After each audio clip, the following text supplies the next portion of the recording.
Okay, this is Iron-On Tutorial 101. I'm on a flat surface. I have my cloth spread out, nice and flat, no wrinkles, no bubbles. Right now I'm using my measuring tape because I did space it out from the bottom of the letters to the bottom, and then from the top of the P to the top to make sure they're equal, and then from the side of the letters, side to side, to make sure this is equal. So this is centered. My iron is plugged in, the steam is off, the setting is on cotton. You must make sure it's on cotton, and it's been warming. Yeah, it's ready. That's the old-fashioned way of testing it. You do not want any steam or moisture coming out of your iron. You have your applique sitting down. I'm going to put one hand on it to hold it in place. I'm going to take my iron and flat, I'm just going to very lightly apply pressure, not heavy, just enough to make it move because it's a little resistant being on the applique. I'm not going to let it sit in one spot for anything more than maybe a couple of seconds. I started in the middle and now I'm working across so that there won't be any wrinkles in it. And I just do the little bit of wiggle, wiggle to get it started. Wiggle, wiggle across the applique, and you can see that I'm holding the cloth in place to keep it from moving. It shouldn't move once you start to iron it. Then you can continue to just press very slowly. You can see how slowly I'm going. So it gives the heat a chance to get through. Work again. So you notice I'm not lifting the iron because you do not want to lift the iron. You run the risk of lifting the applique every time you push the iron up, lift it up and put it back down again. So I'm keeping it smooth. I'm moving it, and I can actually see that it's adhering. You can see the difference in this. Okay, this I believe is done. You see how quick that was? And this is a good size pattern. This pattern is probably about 7 by 7. So it's about the same size. And I will do another pattern. I will do another item for you. Now, I let this sit until I can rub my hand across it and not get burnt, because you want to give it time for the glue to set. I'm going to start at one corner. I'm going to hold my cloth down and very slowly, and you notice I'm not lifting high, I'm keeping my hand low as I pull across the pattern. And I'm going very, very slowly because it will kind of want to stick a little bit to what you just ironed down. Can you see how I'm pulling this off? Really carefully, kind of rolling it, keeping it low, not lifting the fabric. Again, keep it low, roll it down across, and there you go. This still has to cool a little bit, so the cloth that I put it on will have a color difference, but there you go. That's the first piece. This is the Pisces piece, and this is a pillow cover. Came out beautiful. See how easy that was?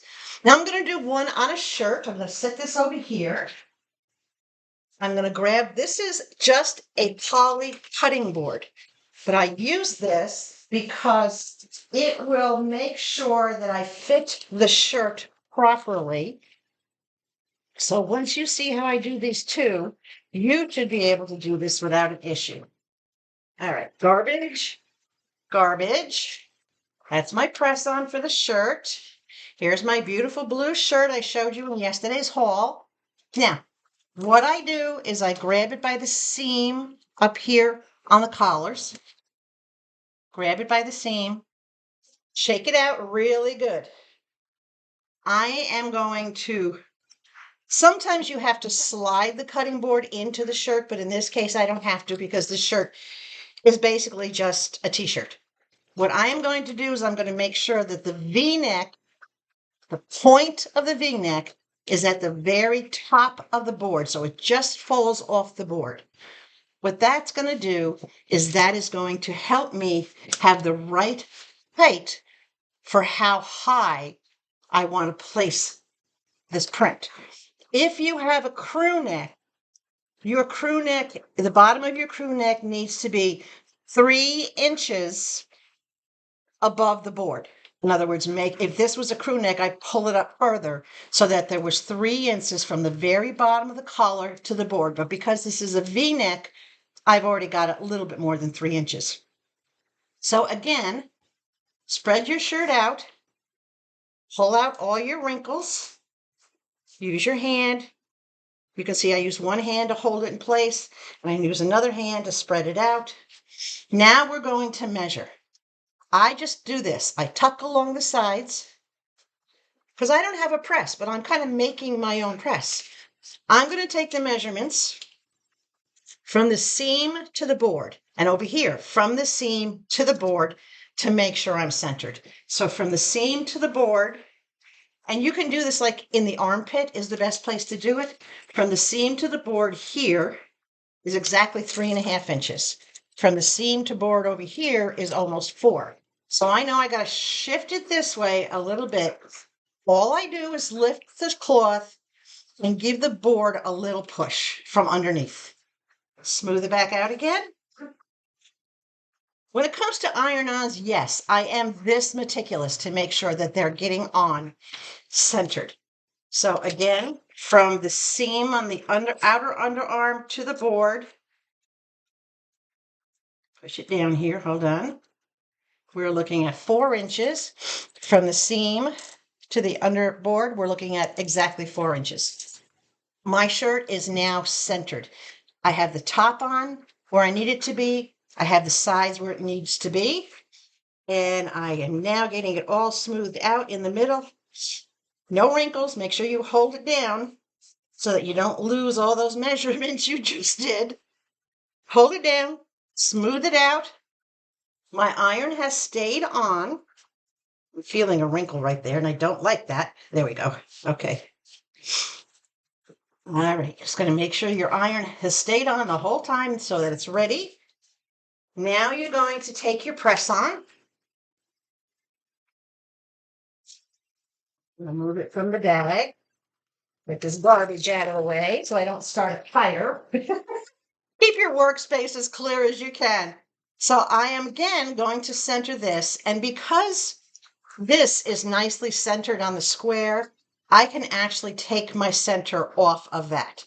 So all I'm going to want to do is make sure that my edges are equal on both sides. So this is 2.5 to the edge, and that's a 2 3/4. All right, I got to go this way just a touch.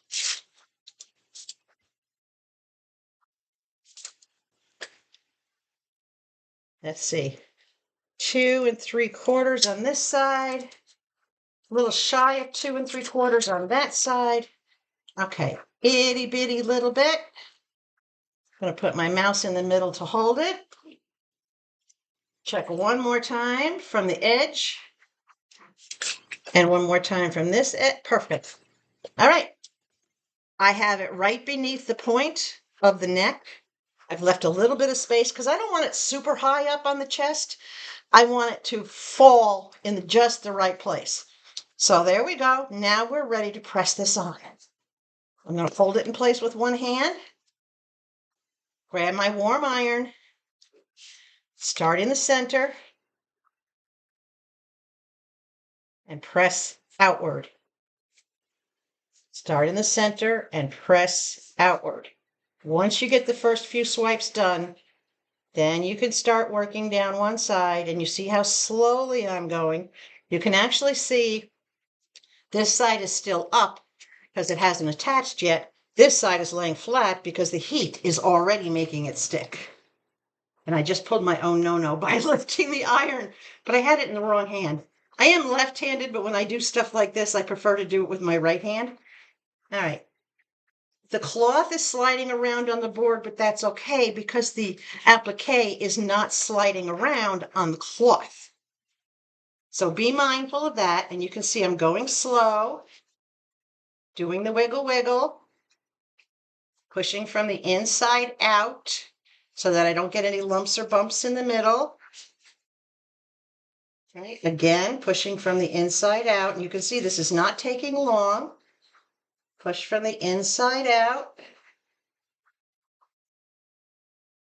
Make sure it's nice and smooth.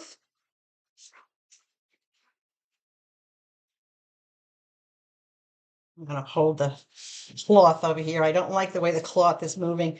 This applique is a little bit bigger and more detailed, so I'm taking my time. I'm going over it a few more minutes, but you notice I'm not letting the iron sit on this because I don't want it to superheat in any given spot. I just want it to adhere. And of course, this is a clean, dry shirt. It's brand new, so you always want to make sure whatever you're putting the applique on is clean and dry. Okay, I am seeing how this is already stuck to the shirt. So I'm going to presume it's done. I'm going to let it sit for a second, and I'm going to turn my iron off.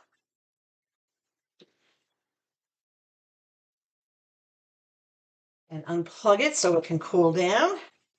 I do have a bunch more to do, but I have to make sure that they're clean and ready. Okay, now we're ready to peel. You can start with whatever corner you want, but I typically start at the bottom left.